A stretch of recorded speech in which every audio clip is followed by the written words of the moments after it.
Bismillahirrahmanirrahim. Assalamualaikum warahmatullahi wabarakatuh. Kaum muslimin, saudara seiman yang saya hormati, saat ini kita berada di akhir-akhir bulan Ramadan tahun 1443 Hijriah ini. Artinya sebentar lagi kita akan merayakan hari raya Idul Fitri 1 Syawal.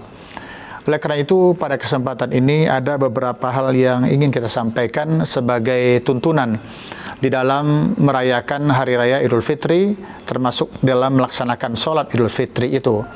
Pertama yang harus kita lakukan adalah mandi terlebih dahulu sebelum kita berangkat melaksanakan sholat hari raya Idul Fitri ke lapangan atau ke masjid yang ada di sekitar kita. Yang kedua adalah makan dan minum sebelum kita berangkat. Kalau kemarin ya kita berpuasa, maka pada 1 Syawalnya kita wajib untuk tidak berpuasa.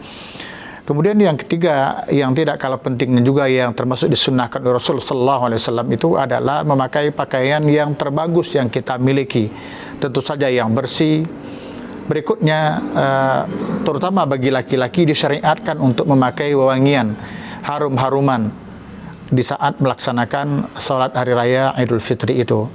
Dan yang kelima, yang ini cukup penting, perlu kita syiarkan adalah memperbanyak takbir, mengagungkan Allah Tabaraka wa Ta'ala, termasuk ketika kita berangkat dari rumah menuju tanah lapang tempat kita melaksanakan sholat Idul Fitri atau ke masjid tempat kita melaksanakan sholat Idul Fitri. Kita berangkat di rumah, katakanlah beberapa orang dan keluarga kita kumandangkan takbir Allahu Akbar, Allahu Akbar, Allahu Akbar, La ilaha illallah, Wallahu Akbar, Allahu Akbar, walillahil hamd.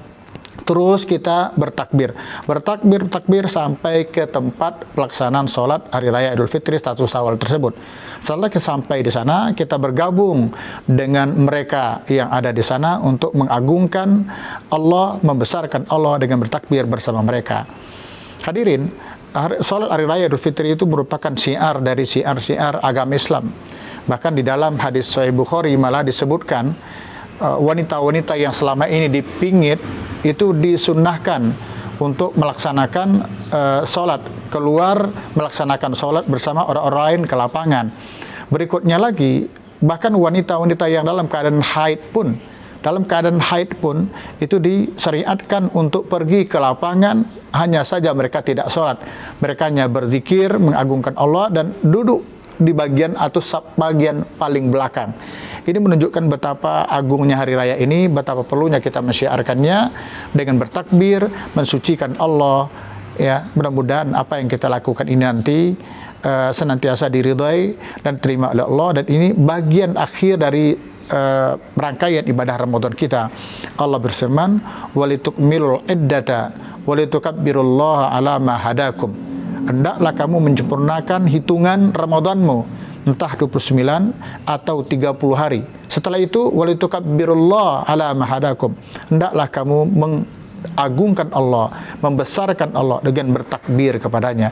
Mudah-mudahan semua kita mendapatkan karunia dari Allah, mendapatkan ampunan dari Allah, dan memperoleh derajat muttaqin seperti yang Allah janjikan di awal-awal Ramadan kita lakukan di dalam surah Al-Baqarah ayat 183 itu.